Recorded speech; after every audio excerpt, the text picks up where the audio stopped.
श्री राधा रमन लाल की जय। श्री सद्गुरुदेव भगवान की जय। स्वाध्याय के इस सत्र में हम श्रीमद् भागवत महापुराण के पंचम अध्याय का स्वाध्याय कर रहे थे, जिसके अंतर्गत हम देख रहे थे कि भगवान के यश कीर्तन की महिमा और देवर्षि नारद जी का पूर्व चरित्र, जहाँ पे श्री नारद जी श्री वेदव्यास जी को अपने पूर्व जन्म की कथा सुना रहे हैं और कैसे वो इस भक्ति पथ पर आ सके इसके बारे में वे बता रहे हैं। तो चलिए स्वाध्याय की इस कड़ी को हम आगे बढ़ाते हैं।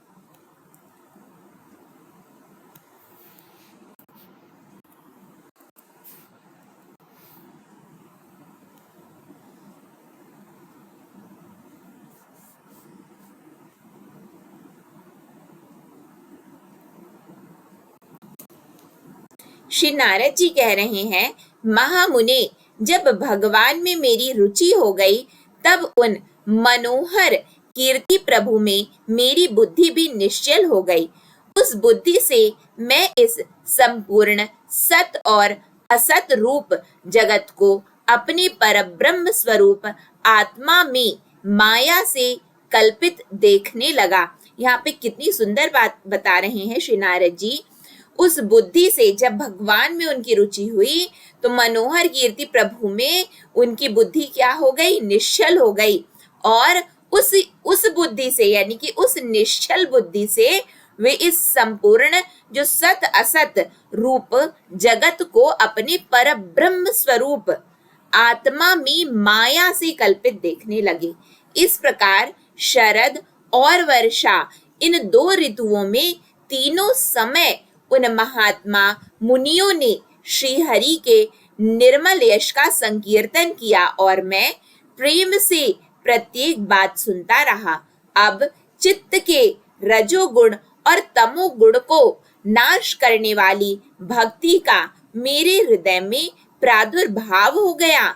मैं उनका बड़ा ही अनुरागी था, विनयी था।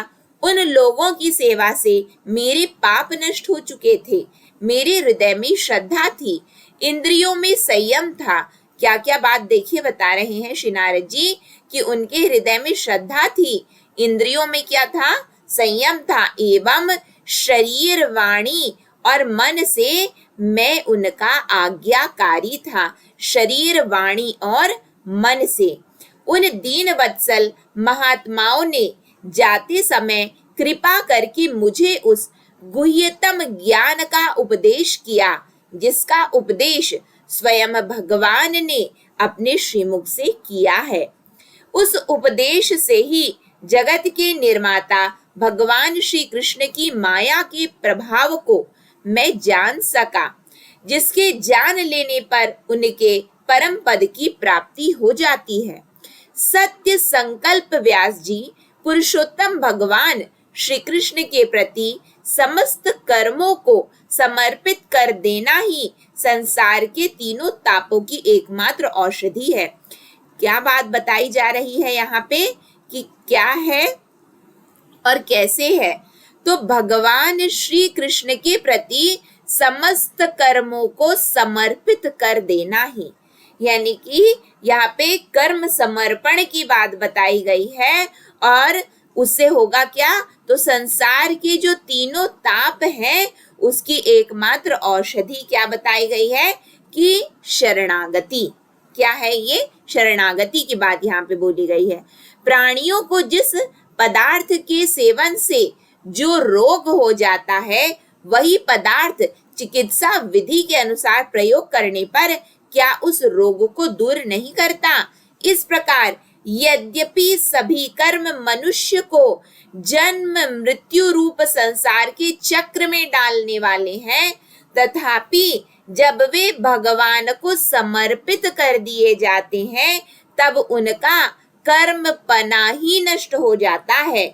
इस लोक में जो शास्त्र विहित कर्म भगवान की प्रसन्नता के लिए किए जाते हैं, उन्हीं से पराभक्ति युक्त ज्ञान की प्राप्ति होती है। उस भगवदर्थ कर्म के मार्ग में भगवान की आज्ञा अनुसार आचरण करते हुए लोग बार बार भगवान श्री कृष्ण के गुण और नामों का कीर्तन तथा स्मरण करते हैं। प्रभु, आप भगवान श्री वासुदेव को नमस्कार है, हम आपका ध्यान करते हैं। प्रद्युम्न, अनिरुद्ध और संकर्षण को भी नमस्कार है। इस प्रकार जो पुरुष चतुर्व्यूह रूपी भगवान मूर्तियों के नाम द्वारा प्राकृत मूर्ति रहित अप्राकृत मंत्र मूर्ति भगवान यज्ञ पुरुष का पूजन करता है, उसी का ज्ञान पूर्ण एवं यथार्थ है। ब्रह्मन, जब मैंने भगवान की आज्ञा का इस प्रकार पालन किया, तब इस बात को जानकर भगवान श्री कृष्ण ने मुझे आत्मज्ञान, ऐश्वर्य और अपनी भाव रूपा प्रेमा भक्ति का दान किया। व्यास जी, आपका ज्ञान पूर्ण है। आप भगवान की ही कीर्ति का, उनकी प्रेममयी लीला का वर्णन कीजिए।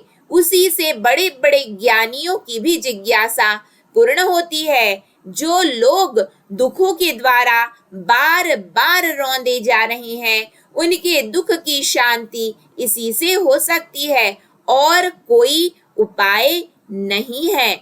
इति श्रीमद्भागवते महापुराणे पारमहंस्याम संहितायां प्रथम स्कंदे व्यास नारद संवादे पंचमोऽध्यायः। यहाँ पे हमने श्रीमद् भागवत महापुराण के प्रथम स्कंद के पंचम अध्याय का स्वाध्याय संपूर्ण किया। आप सभी के पावन श्री चरणों में दंडवत प्रणाम। जो कुछ भी त्रुटियां हुई हैं उसके लिए मैं क्षमा प्रार्थी हूँ। श्री राधा रमन लाल की जय। श्री सद्गुरुदेव भगवान की जय।